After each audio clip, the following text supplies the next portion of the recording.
Outlining your perfect YouTube sales funnel for 2020. Hey there everyone! These past training lessons have walked you through the manual strategies that are going to get you started on the right foot. And now, we're about to get into the brainy stuff. The strategies that will help you plan, improve, optimize, and scale. And we are going to start by teaching you how to outline the perfect YouTube sales funnel for 2020. In this lesson, you'll learn how to develop a funnel according to your content efforts, and what types of videos you'll have to produce to move each viewer into your funnel. Step number 1. Identify goals and set stages. It is important to identify what the goals of a sales funnel are, and to set them in order before you set up the stages in your funnel. In this training, we're focusing on driving sales and making profit, yet the majority of your business leads won't move right into the bottom of the funnel, ready to make a purchase. That is why it is vital to establish different goals to capture leads at different stages. You have to see the sales funnel as an inverse pyramid that goes from top to bottom. On top are the leads that are less likely to convert, the leads that may not even be aware of your brand, and that you have to suck in.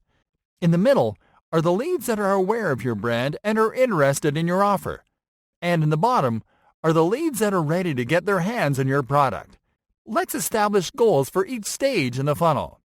At the top of the funnel, your goal is to drive awareness. That is, awareness about your brand or your product or your service. The intention is for the user to become aware that you exist, regardless of their desire to consume what you offer. At the middle of the funnel, your goal is to drive interest and consideration. Once a lead sees you as a trustworthy authority, they'll keep hanging around, watching your videos, either because you are a trusted source of information or because your products offer a real way to solve an issue or need in their life. Notice that at this point, you can also drive desire. This means that the lead is not only considering your product, but is actively desiring your product.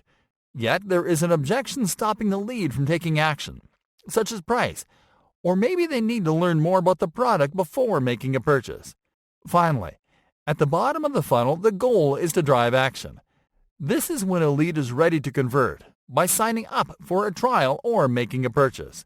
Step number 2. Make a content audit. The next step is to audit your channel to make a content inventory.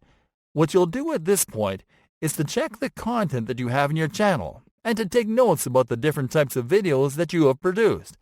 And you are going to analyze how each video can help a lead move from one stage to another. Doing this will help you to better identify at what point of the YouTube content life cycle you are in.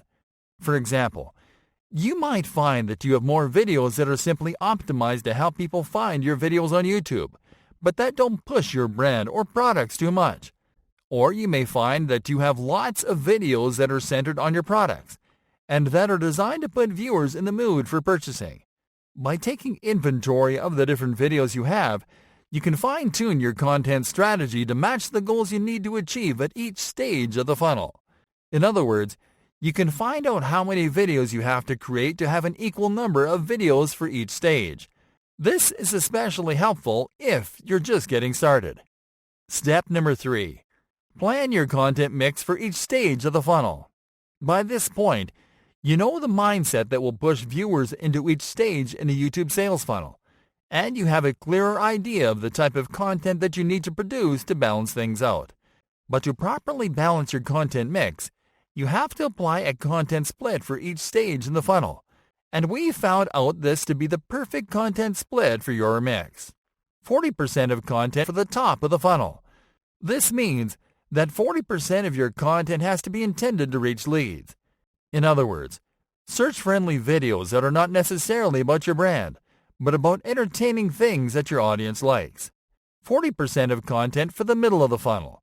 This means that another 40% of your content will be intended to showcase your products in a context that is familiar to your audience, using storytelling techniques. 20% of content for the bottom of the funnel. This means that the last 20% of your content will be intended to encourage your viewers to take action, or at the very least, to find your product videos if they're actively researching them. And that's it, folks. You can design an agency-level sales funnel for your YouTube business in 3 simple steps, guaranteed. Are you curious about what types of videos work best for YouTube business and which ones perform best for each stage in the funnel? Then tune in to the following lessons.